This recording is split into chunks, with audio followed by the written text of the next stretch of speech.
Esiet sveicināti CSIS sarunu festivālā Lampa. Pirmā diena, pirmā pēcpusdiena. Liels prieks, ka dzīvība jau kūsā un apmeklētāji ir daudz.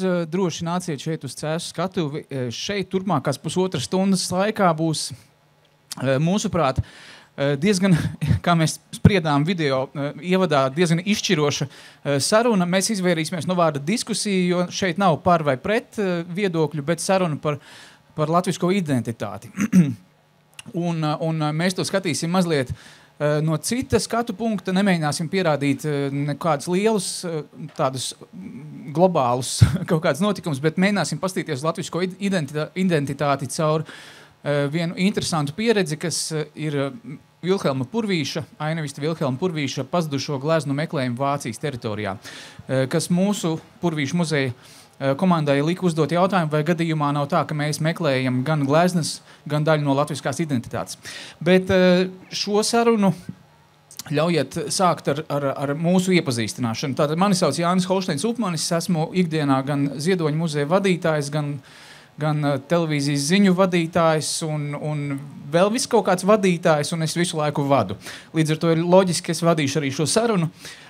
Un šajā sarunā man piepulcējušies ir 4 jaukas dāmas, katra ar savu kaut kādu pienesumu šai sarunai.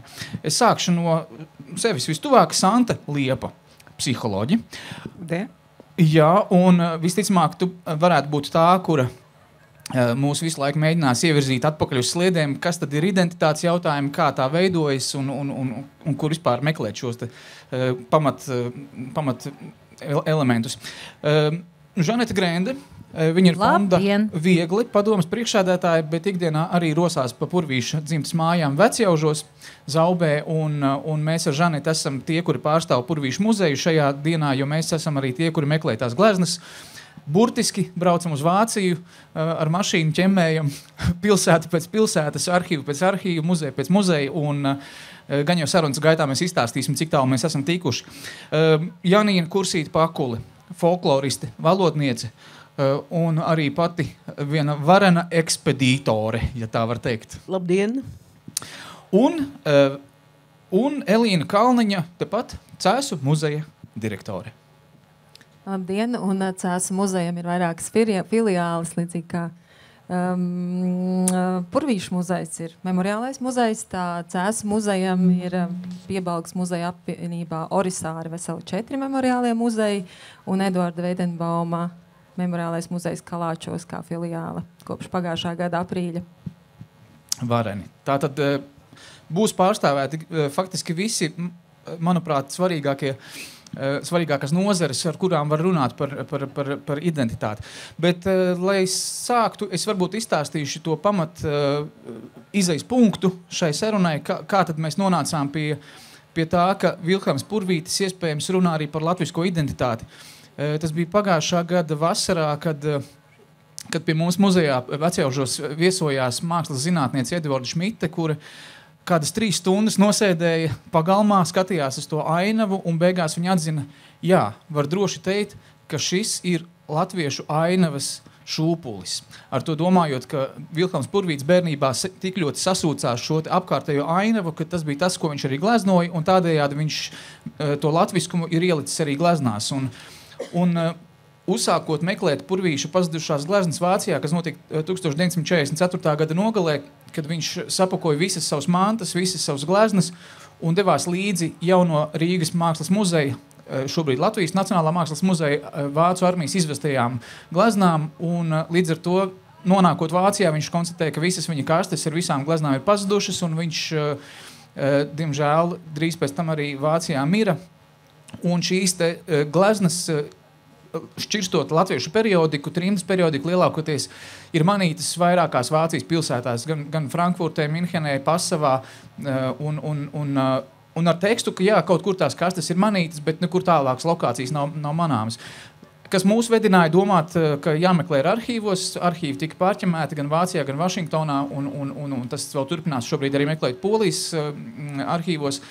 Bet dodoties uz Vāciju fiziskās ekspedīcijās, mēs satiekoties ar ekspertiem, nācām pie slēdziena, ka viss ir iespējams. Viņi saka, mēs paši esam atraduši pat 50 gadus meklētas kastes un mākslas vērtības, tāpēc viņi saka, ka tas ir viss iespējams. Tikai jums pašiem jāsaprot, ko jūs meklējat.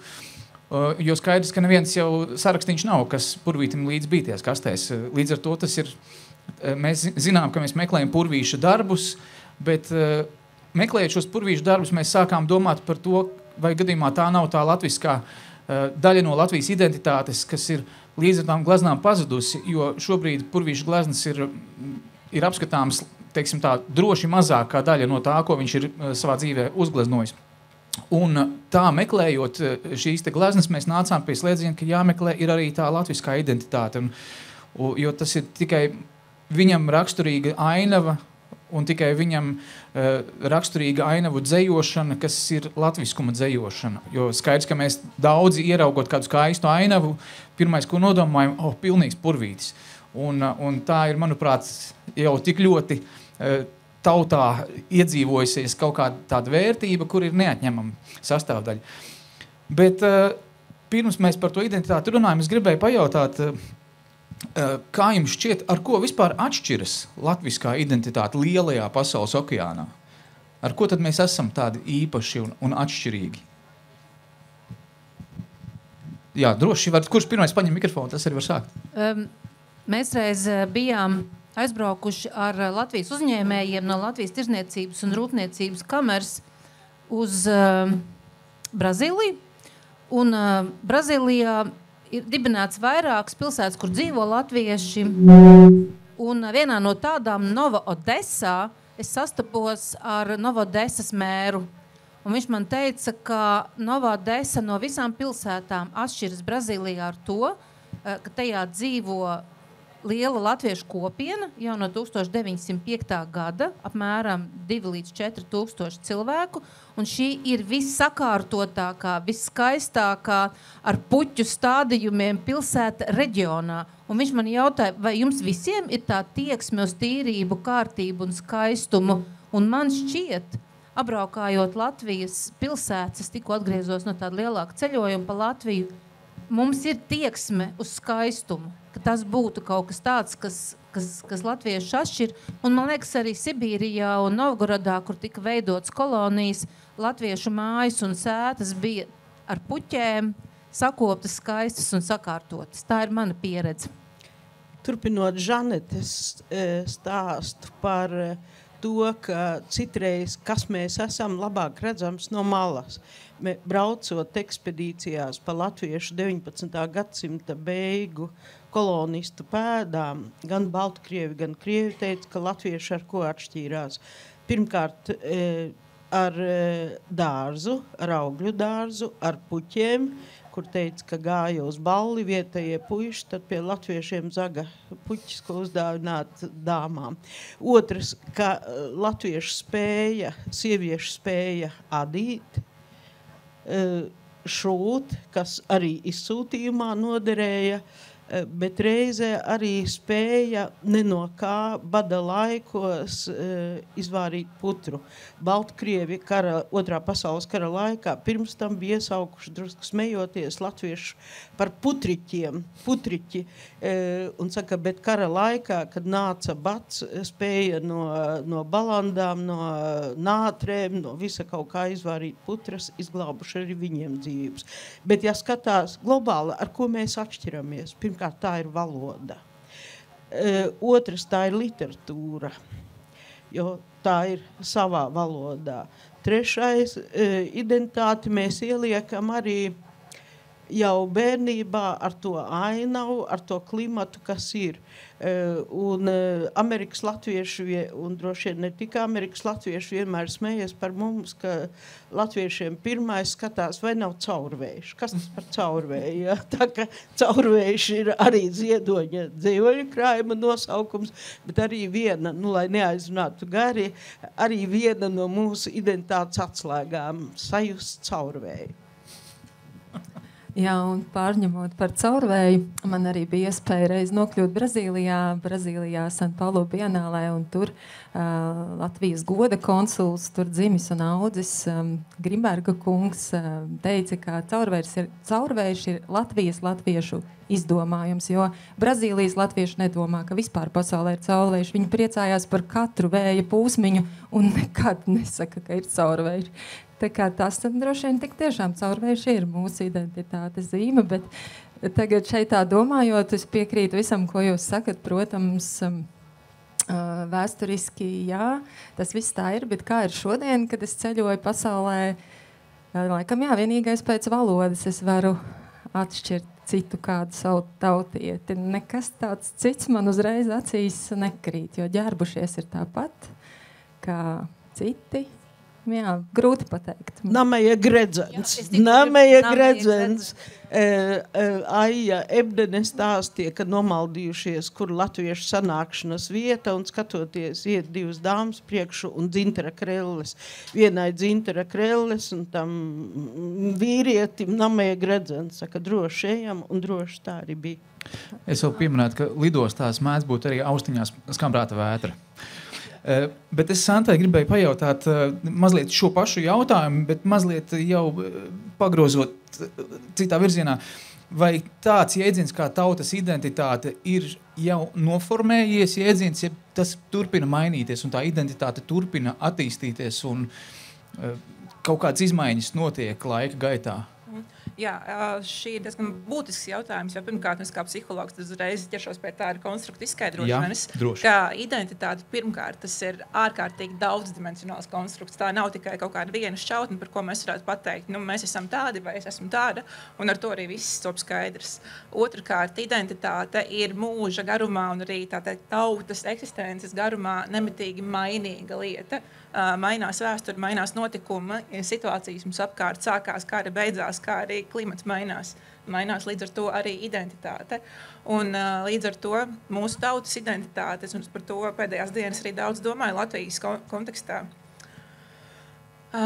Mums ir identitātei tā kā divas puses, kas atbilst arī teorijai. Mums ir pozitīvā identitāte, mums ir negatīvā identitāte. Par pozitīvo es piekrīstu viss iepriekš minētājs, mūsu ainaviskums, mūsu tautas vēsture, mūsu dziesmu svētki, mūsu daba, tas, ar ko mēs esam tik ļoti saistīti un mīlam sevi asociēt daudz un dažādas detaļas, par ko mēs tā teikt lepojamies, tad, kad mums ir jāstāst saviem ārzemju draugiem, un par ko man liekas, piemēram, Japāņu turisti jūg prātā par Latvijas linijām, par Latvijas dizainu, par visu to, ko mēs tā teikt skaisti varam arī lepoties. Bet mums ir arī, diemžēl, tā negatīvā identitāte, ar kuru mēs paši ļoti mīlam asociēties neapzinātā līmenī, un tā ir tā upura identitāte, mūsu vēsture, mūsu okupācija, kā mums to, kā mums šito, kā mūsu tagad politiķi čakareiz atļaušos teikt, un kā kaut kas nenotiek. Un mēs ļoti esam identificējušies tieši ar to negatīvo pusi, un līdz ar to šobrīd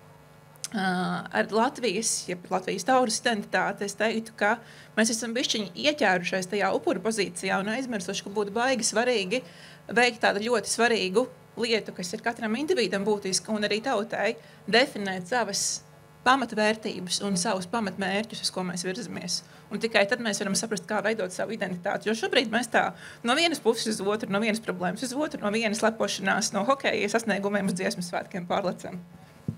Kas ir interesanti, mēs vakar kā reiz satikāmies ar komponistu Raimondu Tigulu un pārunājām viņa Tiguļu kalna pieredzi, kas jau 14. gadu šogad notika. Tad pēc tam televīzijas sižetā tika intervēts valsts prezidents Edgars Jankevičs, kurš teica, jā, šī vienotība, šī brīnišķīgā kopības sajūta, kur viņa paliek ikdienā? Un mēs stāvējām abi un spriedām, jā, kur viņa paliek, jo viņš saka, redz, aizgāja Imants, par to domājot Ziedona, aizgāja Purvīts, aizgāja tas un tas un tas, viņš saka, un tu pēkšņi saproti, ka tagad ir mana kārta runāt par latvisko identitāti, viņu kopt, viņu tā kā godāt un celt tā kā visiem godājumā kārtā. Ka jā, un mēs tādu labu laiku nostāvējam, domājam, jā, bet no kura gala lai sāk? Zin kā? Es to varbūt uzreiz tad tā teikt, atļaušos pacelt šodienas galveno, tā teikt, dzirkstelīti, ko mans kolēģis pirms tam uz lielās skatuves minēja un ko Žaneta mums pirms pāris nedēļām tiekoties Ziedoņa muzejā skaisti nodeva mantojumā no Ziedoņa, kas bija viņa mīļākais jautājums, par ko tu dedz. Un tā, man liekas, ir ļoti būtisks jautājums, kas mums jāuzdod katram pašam sev, un arī kā tautai kopumā, par ko tad mēs degam un uz kā bāzes mēs veidojam savu identitāti. Jā, es īsumā paskaidrošu. Man bija, tāda, es teiktu, Dieva dod dāvana pavadīt Imants Ziedoņa 9 gadus. Un no sākuma es no tā kautrējos mazliet, bet viņš, kas attika kādu cilvēku, viņš pienāca klāt un teica, par ko degam. Un, ja cilvēks tā kā nespēja tādā laika sprīdī atbildēt ar konkrētu atbildi, par ko viņš deg, viņš mierīgi, neko nesakot, vienkārši aizgāja tālāk. Tas tā kā liekas mūsinoši mazliet, vai ne? Bet viņš saka, ko es runāšu, ja cilvēks ne par ko nedeg? Tur nav ko runāt. Bet, ja cilvēks tā pārliecinoši, tad Janīna, piemēram, deg par folkloru, piemēram. Tad viņš ieķērās tajā cilvēkā un uzreiz prasīja, bet kuri ir tavi 7 cilvēki, kas tavu mūžu ir pagriezuši tajā virzienā, kurā tu ej? Un tad, kad tu sāc domāt par tiem 7 gudrajiem savas dzīves, tur iespējams arī izpēlt tie identitātes stūrakmeņi, kuri cilvēki ir svarīgi manā dzīvē, kuri ir bijuši tie, kas man ir audzinājuši par tādu cilvēku, kāds es esmu. Un te ir uzreiz loģiski, manuprāt, mēs nonākam pie tā, ka muzeja ir viena no tām atmiņu institūcijām, kura ir tieši atbildīga par vai nu konkrētu personu, vai kaut kādu notikumu, vai arī tautas identitātes turpināšanu un stāstīšanu par to saviem apmeklētājiem. Kāda, droši vien, kad jautājums muzeja vadītājiem, kāda ir tā jūsu pieredze ar to, cik viegli vai grūti tas nākas, jo latviskā identitāte man šķiet ir ļoti grūti pateikt, mēs visi esam tādi, un tagad mēs tā arī turpināsim rullēt. Tomēr šie aspekti ir ļoti daudz un dažādi. Viens ir stāstīt par Imantu Ziedoni, par ko tu dedz, otrs par Purvīti, par viņa ainavām, trešais ir par vēsturi. Bet kur ir tā muzeja loma un vai tā mainās laika gaitā un vai potenciāli viņa varētu kļūt lielāka, tieši runājot par latvisko identitāti? Jā, paldies. Protams, ka mainās. Tāpat kā mūsu identitāte nemitīgi attīstās, tā arī, jāsaka, ar tādu ļoti svarīgu uzsvaru demokrātiskā valstī, demokrātiskā sabiedrībā, arī muzeji, protams, attīstās. Un to mēs redzam kaut vai pēc starptautiskās muzeja definīcijas, vai ne? Cik ļoti savādāka tā ir un cik ilgi gāja uz to pasaules muzeja, lai vienotos, ka tā mainīsies un ka tā būs tāda, kāda tāda ir tagad. Un tāda, kāda tā ir tagad, tā ir iespējama tikai demokrātiskā sabiedrībā un demokrātiskā valstī. Bet atgriežoties pie tiem cilvēkiem, kas deg, man ļoti svarīgi šķiet pateikt, ka mantojums, ko glabā muzeji un komunicē sabiedrībai, ir radīts šo citu paudžu priekšteču radīts. Tas viss ir cilvēku radīts, priekš cilvēkiem radīts, ar lielu rūpi un atbildību radīts. Un tas, kas visvairāk pārsteidz pētot mūsu mantojumu un uzzinot par šiem cilvēkiem, ir tas, cik ļoti viņi dega, un cik ļoti daudz viņi paspēja, un cik ļoti maz bija tādu, mēs droši vien uzzinām tikai par tiem, kas tiešām dega, un kas aiz sevis kaut ko arī atstāja, bet tādu cilvēku Latvijā, un tieši arī latviešu, bet ne tikai latviešu, bet arī latviešu bija ļoti, ļoti daudz. Un pārsteidz tas, ka viņi nebija vienaldzīgi. Tas, kas man šķiet mūsdienu Latvijas sabiedrībā tāda kaite, kas ir ieviesusies mūsu tautiešos, ir ļoti daudz vienaldzīgu cilvēku, kas paies garām, gan cilvēkam, kas ir pakritis ielas malā, bet kas paies garām arī dažādai iespējai būt sabiedriski aktīvam, līdzdarboties, iesaistīties un darīt nesautīgi, pašaizliedzīgi darīt. Tas ir tas, ko darīja šie cilvēki, par kuriem mēs lielā mērā stāstam savos muzejos. Un tieši man šodien, kad Žaneta tu mani uzrunāja šai sarunai, tu minēji memoriālie muzeji, un tas bija iemesls, kāpēc es piekritu uzreiz, tāpēc, ka Cēsu muzeja pārziņā, kā es jums minēju, ja mūsu kolēģi šobrīd ir 5 memoriālie muzeji, un šie memoriālie muzeji aiz viņiem stāv šīs personības, un tas ir Kārlis Skalbe, Reinis un Matīs Kaudzītes, Antons Austriņš, Emīls Dārziņš un Eduards Veidenbaums. Un tie ir tie tādas 5 personības, kuru vārdus man jums nosaucot, jums uzreiz ir kaut kādas asociācijas. Bet cik pašaizliedzīgi un aktīvi savā mūžā bija šie cilvēki un cik daudz viņi ir atstājuši Latvijai, ir tas iemesls, kāpēc šiem vārdiem nav tukša skaņa. Un tādu cilvēku ir ārkārtīgi daudz bijis mūsu tautā un ne tikai tautā, bet arī mūsu nācijā. Un mūsu uzdevums, atmiņas institūcija uzdevums ir ļaut mūsdienu cilvēkiem uzzināt, rosināt viņus, uzzināt.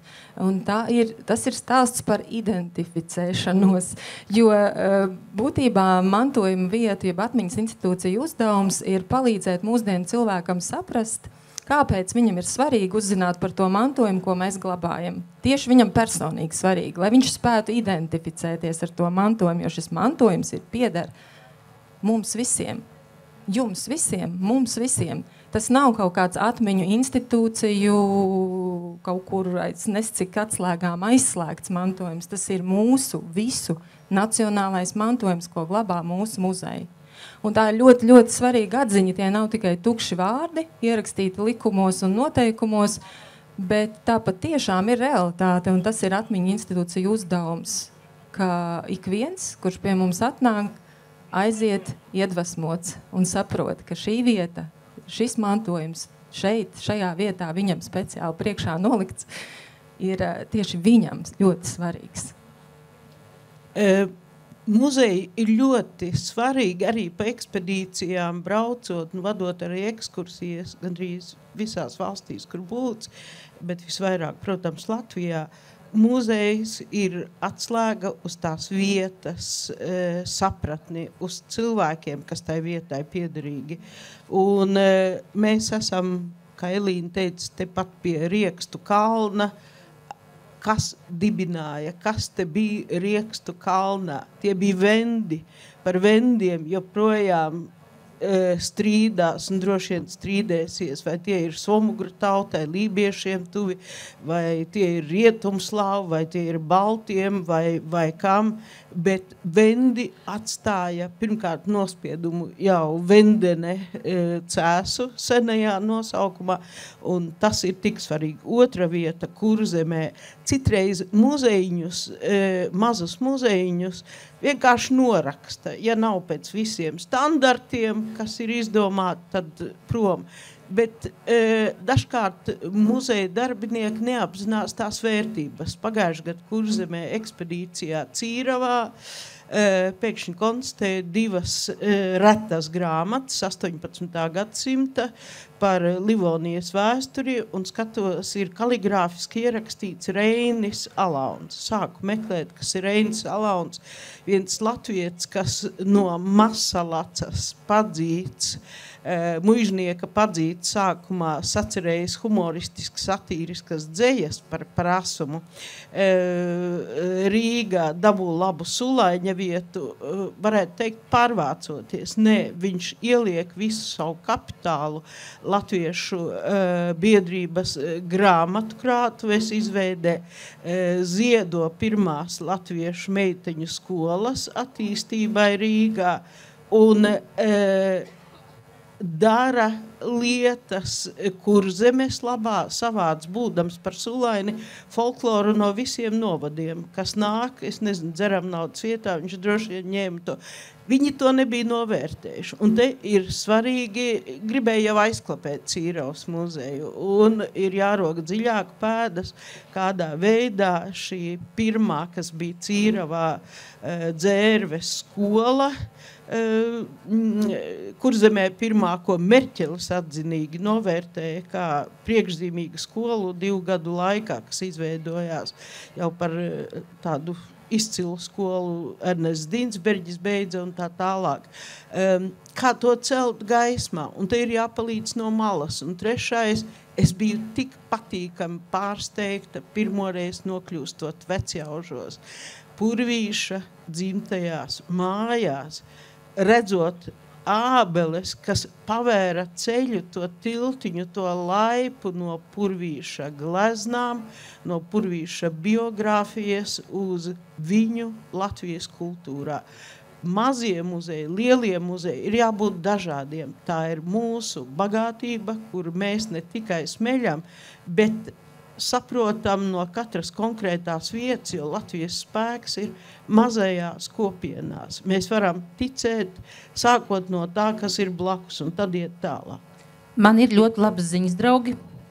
Tātad Elīna uzsāk stāstu par to, ka Pasaules muzeja sabiedrība pirms 2 gadiem ļoti ilgos strīdos pieņēma jauno muzeja definīciju.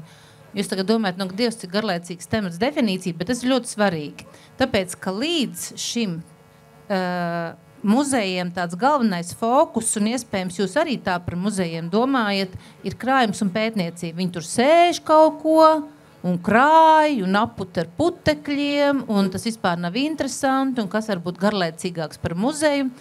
Un tomēr šī jaunā muzeja definīcija ir ļoti līdzīga tam, kā Imants Ziedonis izveidoja Ziedoņu muzeju, un viņa uzskatā ļoti svarīgi muzeju ir pieredzēt. Tu aizēj uz muzeju un pieredzi, un kā Elīna saka, aizēj iedvesmots, komunicēt, sadarboties ar kopienām. Un tieši tā, kā domāja Imants, kad viņš teica, es gribu ne muzeju, man nepatīk visi tie putekļi. Tieši tagad tāds arī ir starptautiskā definīcija, un mums visiem muzejiem ir ļoti liels uzdevums pierunāt Latvijas sabiedrisko mēdīju, Jāna, varbūt caur tevi, es nezinu, pierunāt Latvijas sabiedrisko mēdīju, lai mēs muzeji, kas valstī ir apmēram 200 muzeji, gan pašvaldību muzeji, gan valsts muzeji, gan privātie muzeji, ka mēs spētu stāstīt par šo kultūras mantojumu, par šo identitāti, jo mēs jau to daram ikdienā, tas ir mūsu darbs pētīt un pētniecībā balstīti, raidīt sabiedrībā šīs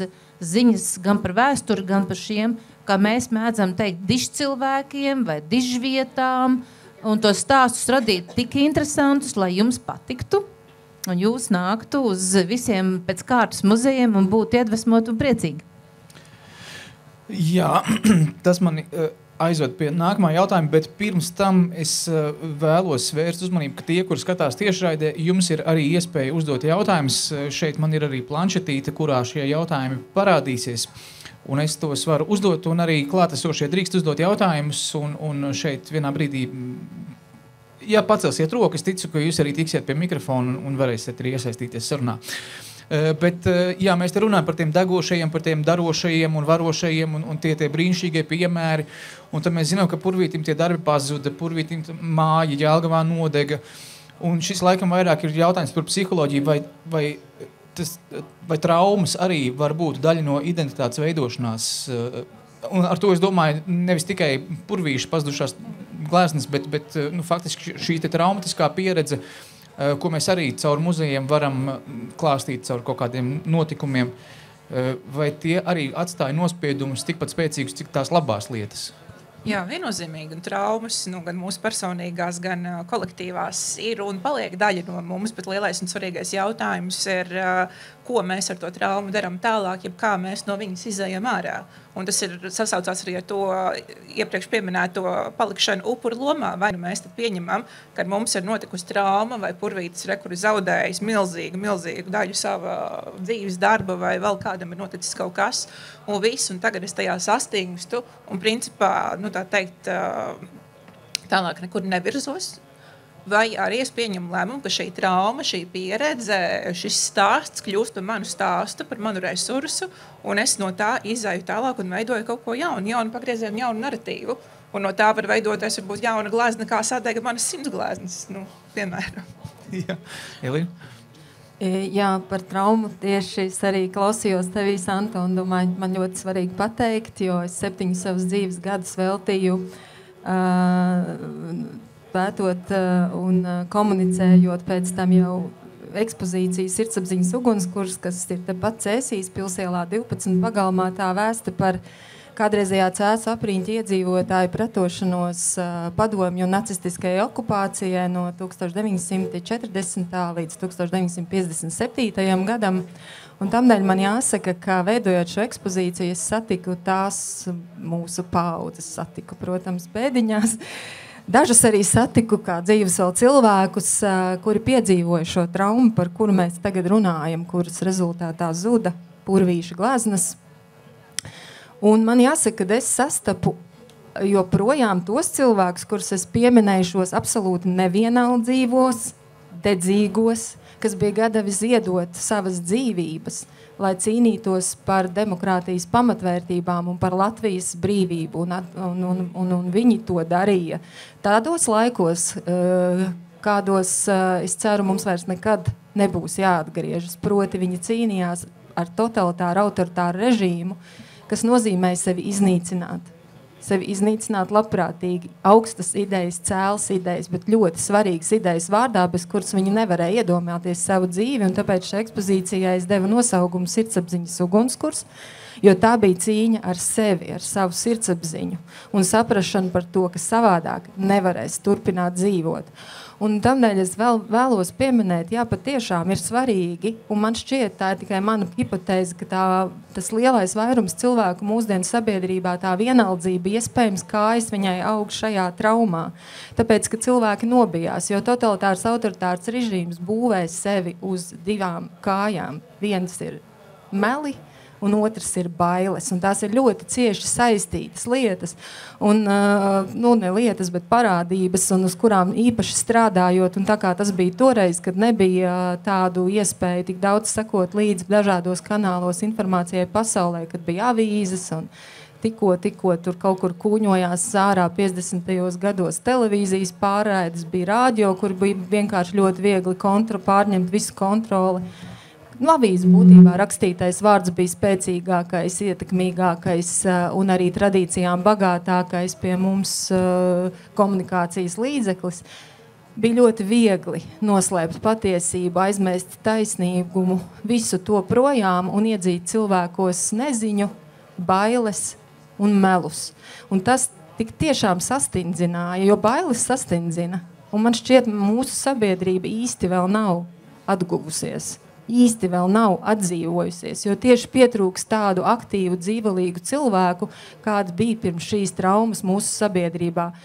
Pietrūks to latviešu, kas nebaidījās, kas bija drosmīgi, uzņēmīgi, pašaizliedzīgi un gatavi darīt, jāsaka, brīnumainas lietas.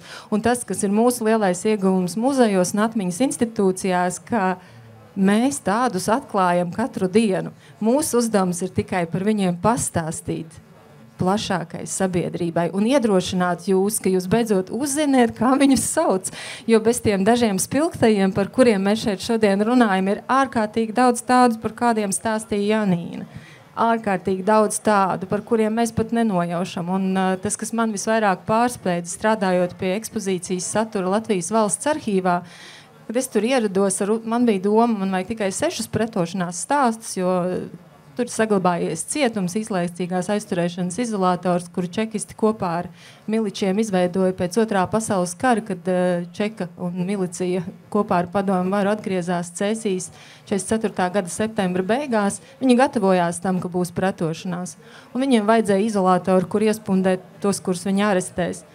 Un tad, kad es nonācu Latvijas valsts arhīvā, lai par šo jums jau pieminēto vēstures posmu meklētu Cēsu apriņķī cilvēkus, kuri kaut kādā veidā pretojās padomu varai, man vajadzēja tikai 6 stāstus, bet man priekšā bija vairāk nekā 3000 lietas, ko čekisti ierosināja pret cilvēkiem tikai Cēsu apriņķī. Un ļoti daudzas lietas. Es visas 3000 ar astīti vēl neatšķīru. Tur pētniecībai ir milzīgs lauks priekšā, tāpēc pētniecība ir ārkārtīgi nozīmīga atmiņas institūciju daļa. Un bija lietas, kuras es biju pirmā. Tas bija 2017. gads. Es biju pirmais pētnieks, kurš atšķīra lietu, ko čekisti bija ierosinājuši pret kādu Cēsu apriņķu iedzīvotāju. Kopš šo lietu bija skatījusi juristu komisija, kas piešķīra vai nepiešķīra rehabilitāciju. Nē, es vienkārši kā uz cilvēku, kurš arī apmēram var saprot, par ko es runāju. Nu, lūk, ne par čekistiem tas nav saistībā, es par to laiku, kurā jūs dzīvojāt, tā es vēl tad biju pusaudze, maza meitene. 90. gadu vidus ir laiks, kad kad šīs lietas beidzot nonāk vispār līdz pētniekiem Latvijā un Latvijas okupāciju vēsturi sākam pētīt.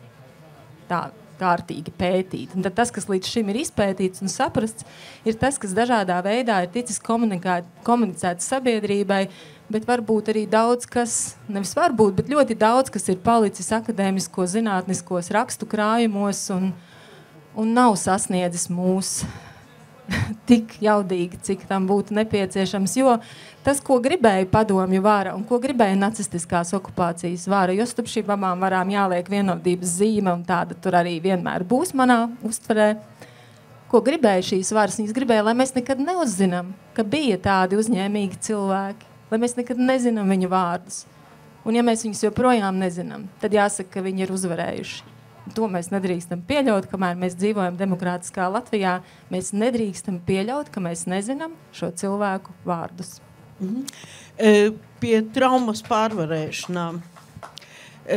Viena un reizē arī katras kultūras koda pazīmēm ir humora izjūta un humors. Jānis Greste, novatpētnieks, muzejnieks, kaut kad tā drusciņi rezignēt teica, latviešiem ir daudz kas, bet nav komiķu, nav klaunu, nav humora. Nav taisnība. To gan Gunārs Janovskis, gan Anšlaus Eglīts pierādījuši, sākot jau ar Rudolfu Blaumani. Un ir redzams, ka tad, kad ir bijušas kritiskas situācijas, bijušas. Tagad Ukrainā. Ukraiņi karo, Ukraiņiem ir tik daudz sāpīgu zaudējumu, bet viņi nezaudē humora sajūtu. Un pētot latviešu humoru, nekad latviešiem nav bijis tik daudz humora satīru žurnālu avīžu, kā tieši tādos smagos laikos. Otrā pasaules karā varbūt netik daudz, bet arī vairāki 20. gados pāri par 50. Jūs varat iedomāties, cik mums tagad un cik parādās. Un tāpēc tik svarīgi ir saprast, ka nav viena humora etalona. Tā kā smējas armēņi, mēs nesmējamies. Un par to, tā kā smējas ebreji, mums atšķiras. Tā kā smējas, mēs drīzāk smējamies tā, kā ziemeļtautas smējas. Un arī par to. Un te ir tā atšķirība, ja no malas, nezinot kultūras kodu, klausās mūsu kāza apdziedāšanas dziesmas, tad arī var teikt, kas tas ir, un kādreiz ir arī apvainojušies, ka apprecās ar citu tautieti un nāk sievas apdziedāt. Tā ir arī sapratne par humoru izjūtu. Mums ir humors, un tas ir palīdzējis gan bijušajiem leģionāriem, gan bijušajiem izsūtītājiem no cietuma atnākušajiem saglabāt dzīvesprieku. Un es domāju, pasmaidām visi, jo visiem redz tādas nopietnas sejas. Ir par ko būt nopietnam, bet ir par ko arī pasmaidīt, jo man liekas, tūlīt arī saule parādīsies. Es gribēju pavilkt atpakaļ mazliet no Elīnas teikto un mazliet parunāt par drosmi. Mūsu laikos jau tā drosme, mēs dzīvojam demokrātiskā valstī un varam it kā runāt, ko gribam. Un tāpat laikā no manas pieredzes ar 3 gadi ar Purvīša muzeju, varbūt vēlāk psihologs man paskaidros, kāpēc tas tā notiek. Tad Purvīša muzeja pirms 3 gadiem viena ārzemniece uzdāvināja Imants Ziedoņa fondam viegli. Un viņa, kad brauc prom no Latvijas, Margareta Lestrādena, holandiete, viņa teica, es 25 gadus cīnījos, lai izveidotu Purvīša muzeju. Kas jums kaiš latvieši? Kāpēc jūs negribat Purvīša muzeju? Es domāju, kas mums kaiš? Kāpēc mēs negribam Purvīša muzeju?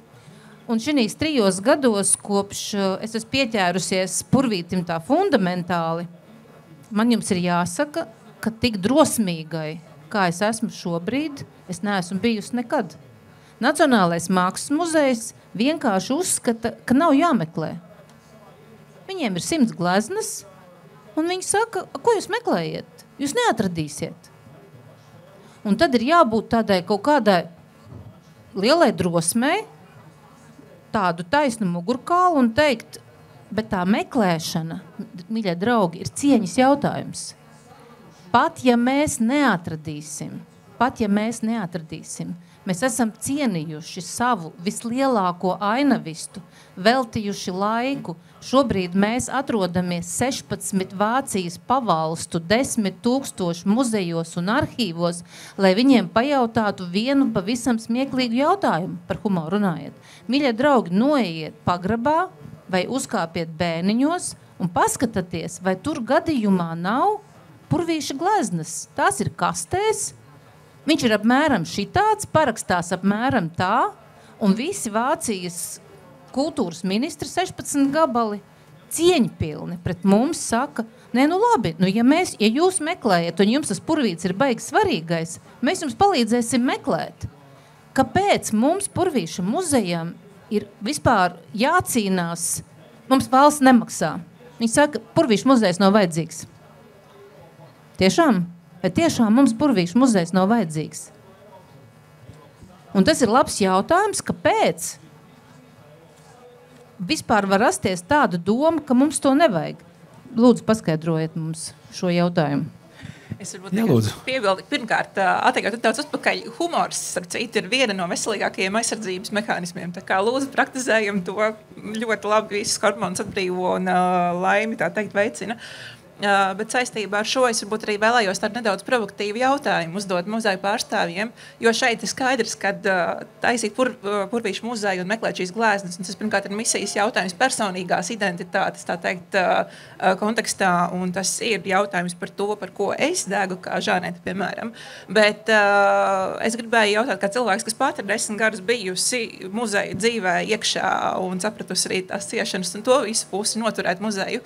Jautājums ir, par ko muzejs deg un ar ko muzejs identificējās, ir īpaši tajā domā, ko mēs sagaidām no cilvēka, kas pie mums nāks, jo es tagad klausos un pēkšņi atcerējos sevi pusauģu vecumā, kad ir obligātās skolas ekskursijas uz muzeju, un muzejs tam tīnim, tam jaunietim nav svarīgs, kas tajā muzejā atrodas, bet ir tā sajūta, ka tu aizēji kā vērotājs, tev netiek dota iespēja identificēties ar muzeja saturu, ja vēstījumu, bet skaties uzmanīgi, nedod Dievs, neaiztiec ar rokām, neko neizdari, uzvedies pieklājīgi, korekti un tā tālāk. Bet tā sasaista. Jā, es izstāstīšu 2 stāstus, kas burtiski notika tikko šajā nedēļā.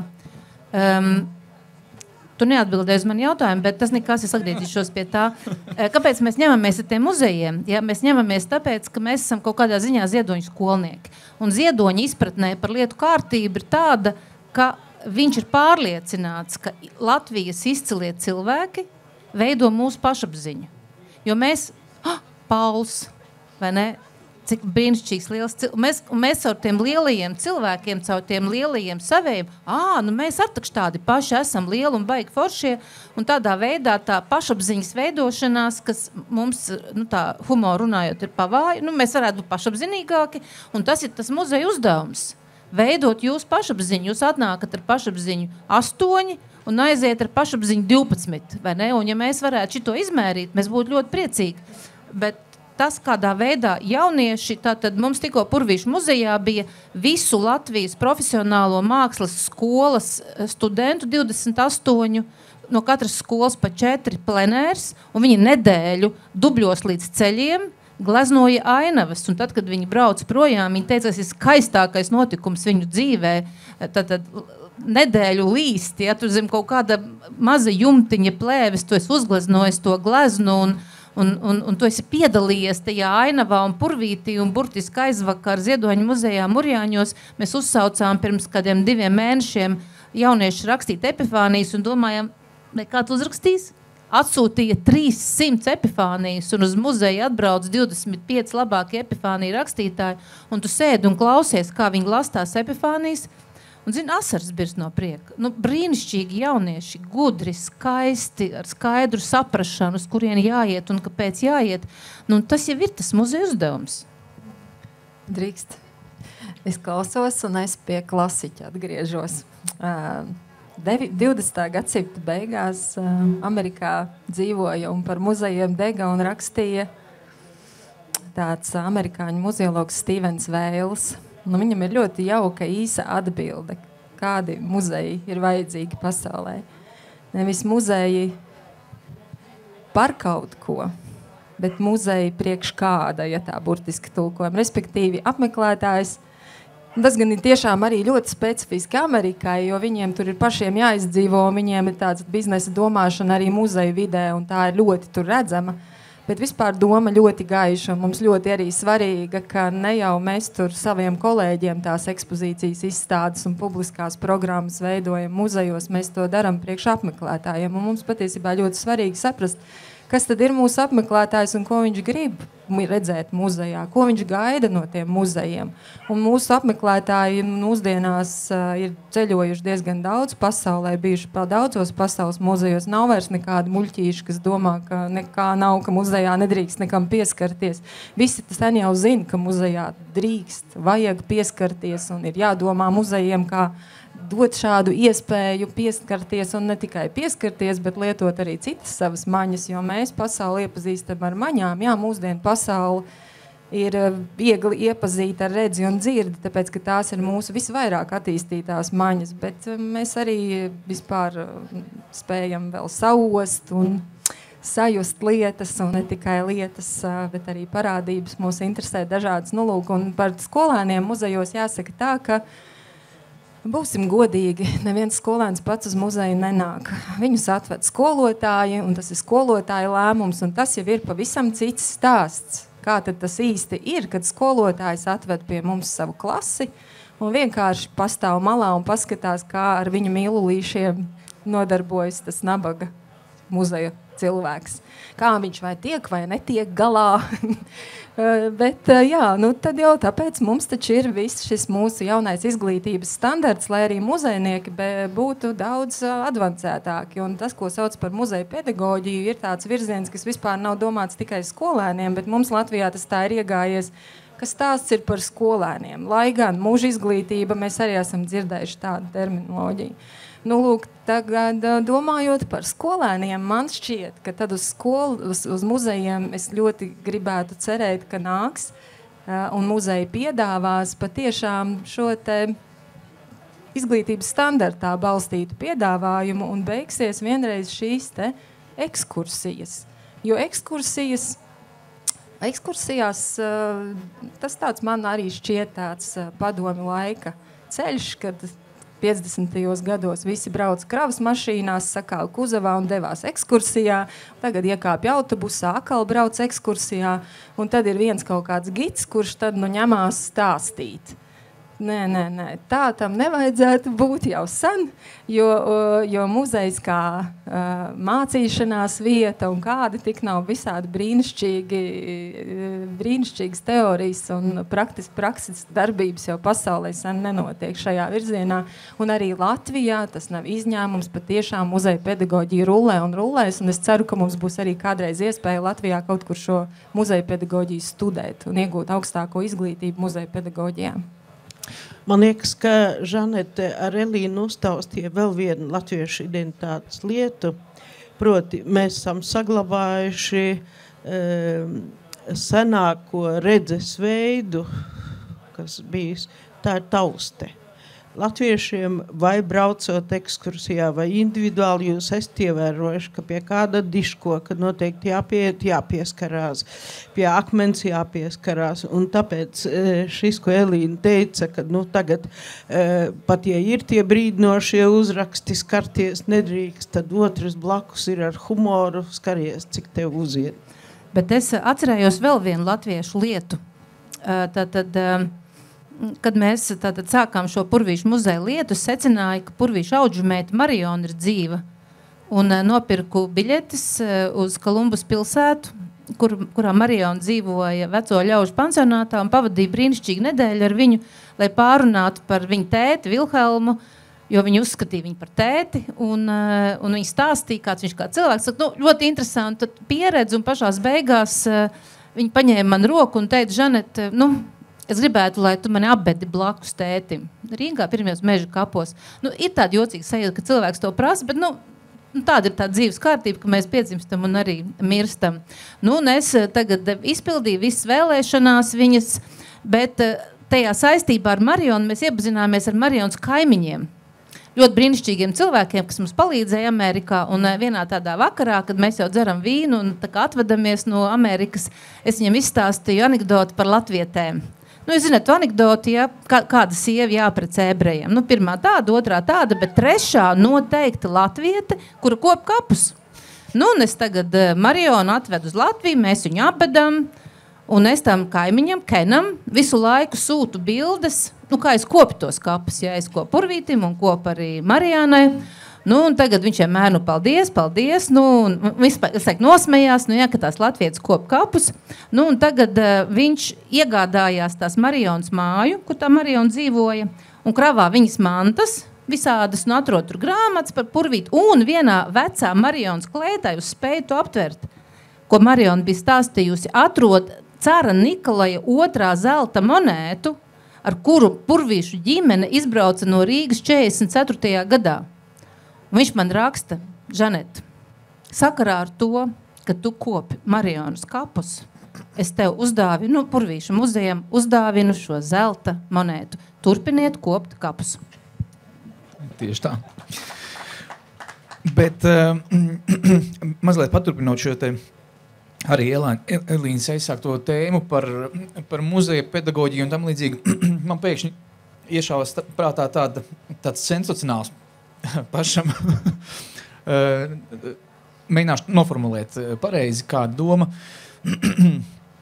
Vai nacionālās identitātes veidošanā gadījumā nav tā, ka nu, mēs te runājam par degošajiem, darošajiem, varošajiem, šiem te lieliem cilvēkiem, bet vai nav tā, ka īsnībā tie vidutāji, kuri stāsta pārējai sabiedrībai par šiem lielajiem notikumiem vai personībām, īsnībā nav tie lielākie identitātes kopēji?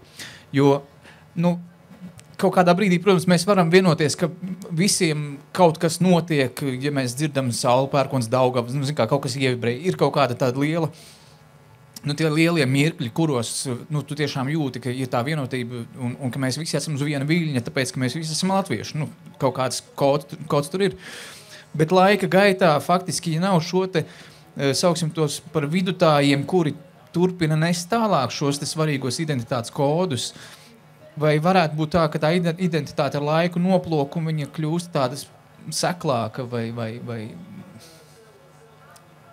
jā. Nu, mēs gribam sev asti celt un ceļam, kurš gan cits. Bet tas ir objektīvi, man šķiet. Jā, bet ko es gribu vēl piebilst, es tev pilnīgi piekrītu. Jā, mēs noteikti esam nozīmīgi spēlētāji šajā lietā. Bet arī skolotāja, kura savus mīlulīšus izvēlas. Arī, protams, jo, nu, es tā varbūt kritiski teicu par to, bet kāds ir vairāk domāju nekā no skolēna pozīcijas. Protams, ka paldies visiem skolotājiem, kas izvēlās atvest savus skolēnus pie uz muzejiem. Bet to, ko es gribu pieminēt, ka tie, kas mēs to darām, mums ir ārkārtīgi svarīgi spēt sadarboties ar citiem, jo es negribu steigties priekšā, droši vien tas jautājums sekos par to, kā tad mums saglabāt savu identitāti, jo, nu, būsim godīgi, mēs esam ļoti maz. Mēs esam ļoti, ļoti maz. Un šķiet, ka kļūsim arvien mazāk. Neviens prognozes nerāda pretējā virzienā.